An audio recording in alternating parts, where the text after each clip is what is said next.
को ये लगता था कि यूरेनियम के अलावा और भी ऐसे एलिमेंट होंगे जो इस तरीके का रेडिएशन दे रहे होंगे, और इन नए एलिमेंट्स को ढूंढते ढूंढते उन्होंने पोलोनियम और रेडियम की खोज कर दी। अब क्योंकि मैरी क्यूरी पोलैंड में पैदा हुई थी, इसीलिए उन्होंने अपने पहले एलिमेंट का नाम पोलैंड के ऊपर रखा, पोलैंड से पोलोनियम। अब यहाँ से ये बात साफ हो गई थी कि ऐसे एलिमेंट्स मौजूद हैं जो लगातार एनर्जी आउटपुट दे रहे हैं, बिना इनपुट के दे रहे हैं। लेकिन क्यों दे रहे हैं, कैसे दे रहे हैं, ये किसी को नहीं पता था जब तक एल्बर्ट आइंस्टाइन नहीं आए थे। और अब एंट्री होती है फिजिक्स के फूफा महान वैज्ञानिक एल्बर्ट आइंस्टाइन की। 1903 में Henri Becquerel, Marie Curie, Pierre Curie, इन तीनों को नोबेल प्राइज मिलता है। और 1905 में Albert Einstein energy mass equivalence की फेमस इक्वेशन दुनिया के सामने रखते हैं। उनके हिसाब से मास को ऊर्जा में परिवर्तित किया जा सकता है। अब एल्बर्ट आइंस्टाइन के ये बताने की देर थी कि भैया पूरी साइंटिफिक कम्युनिटी ये पता करने में लग गई कि एटम का मास आखिर है कहाँ पर, और कामयाबी मिली अर्नेस्ट रदरफोर्ड को। 1911 में अर्नेस्ट रदरफोर्ड ने ये बताया कि एटम का सारा मास उसके न्यूक्लियस में केंद्रित रहता है, जो कि पॉजिटिव है। अब यहाँ से ये हिसाब किताब लगाया गया कि रेडियो एक्टिव एलिमेंट्स जो ऊर्जा दे रहे हैं वो इसी न्यूक्लियस से दे रहे होंगे।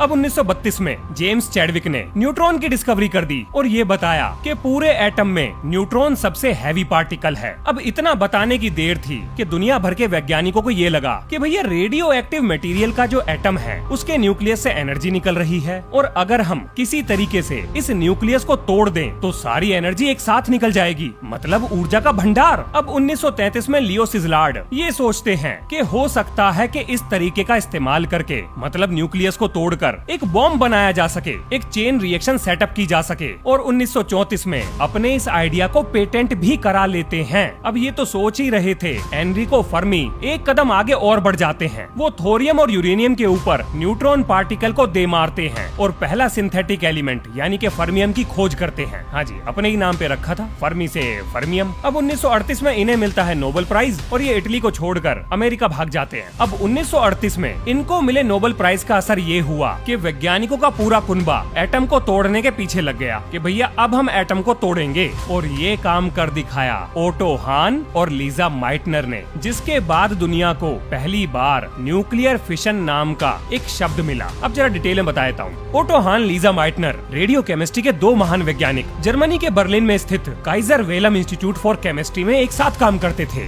अब इससे पहले कि दोनों मिलकर यूरेनियम को तोड़ पाते, भैया हिटलर पोलैंड की छाती पे जा चढ़ा। अब हिटलर का अत्याचार देखकर जर्मनी के अंदर जो यहूदी साइंटिस्ट थे वो जर्मनी छोड़ कर भागने लगे, और उनमें लीजा माइटनर भी थी। लीजा माइटनर अपने भतीजे के पास स्वीडन में जाकर रहने लगी। इधर जर्मनी में ओटो हान ने यूरेनियम के ऊपर न्यूट्रॉन दे मारे। अब ओटो हान को ऐसा लगता था कि भैया यूरेनियम दो टुकड़ों में टूट गया है, यानी बेरियम और क्रिप्टन, और इन दोनों एलिमेंट का कंबाइंड मास यूरेनियम के मास से ज्यादा होना चाहिए। और ऐसा ओटो हान को इसलिए लगता था क्योंकि जो न्यूट्रॉन उन्होंने इस पर देके मारा था, यानी यूरेनियम के ऊपर देके मारा था, वो ऐसा मानते थे कि यूरेनियम उस न्यूट्रॉन को पीकर बैठ गया है, और बेरियम और क्रिप्टन में टूटने के बाद उसका मास यकीनन यूरेनियम से ज्यादा आएगा। लेकिन जब कैलकुलेशन निकाली गई तो भाई साहब मास तो घट गया था। अब ये चीज ओटो हान के समझ में नहीं आ रही थी। उन्होंने लीजा माइटनर को एक लेटर लिखा, और तब लीजा माइटनर ने ये बताया कि जब यूरेनियम टूटा तो उसका कुछ मास एनर्जी में परिवर्तित हो गया, जैसा कि एल्बर्ट आइंस्टाइन ने बताया था। अब लीजा माइटनर के भतीजे Otto Robert Frisch Niels Bohr से जाकर मिलते हैं।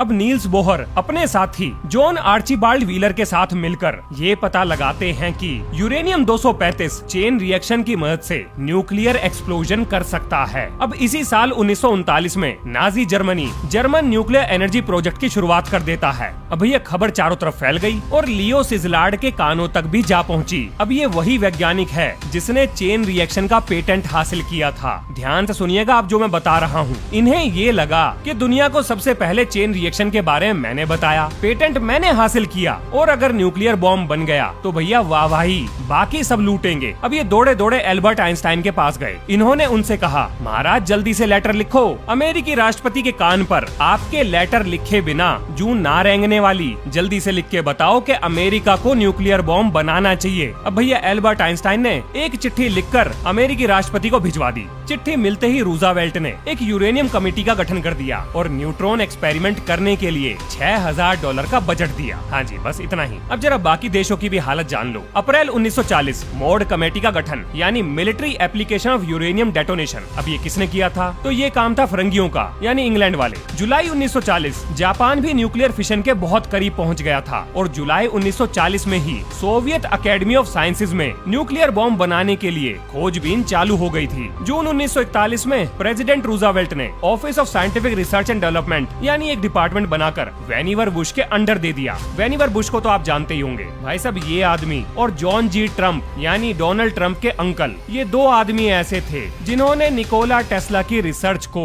उनके मरने के बाद हथिया लिया था। अब भैया 15 जून 1941 में फिरंगियों की मॉड कमेटी ने ये कहा कि भैया यूरेनियम बॉम्ब को बनाया जा सकता है। और कमाल की बात ये है कि अक्टूबर 1941 में इसी मॉड कमेटी ने अपनी रिपोर्ट अमेरिका भिजवा दी रूजावेल्ट के पास, यानी अंग्रेज और अमेरिका दोनों मिलके काम कर रहे थे।